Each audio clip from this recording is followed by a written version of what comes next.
We'll be looking for ways to enter your warm home. Both rodents and insects can cause problems. Channel 3's Allison Pryor joins us now in the studio with more on this. It's called a transitional pest season, Allison? It is. So we're only at the beginning of these cooler temperatures. It's cold in the morning, but the afternoons are still pleasant. So pest problems can be twofold, with some still moving around outside while others are wanting to come indoors.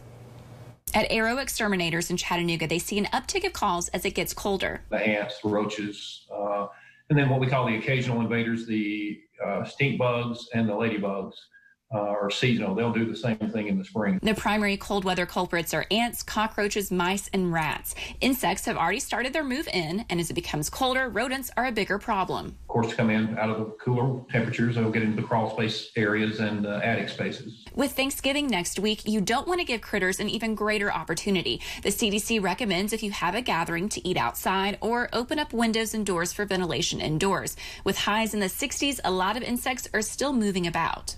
Well, if you're going to have windows and doors open, absolutely make sure that they're screened because that's obviously an open invitation for all the pests that we talked about, the rats and the mice, as well as the other insects. If you plan to eat outside, use common sense to clean up spills and discard any leftover food. Because that certainly is going to be attractive to ants, cockroaches, and rats and mice as well. There is some good. Yeah, I think we're to the point now where the mosquito threat is minimal, if at all.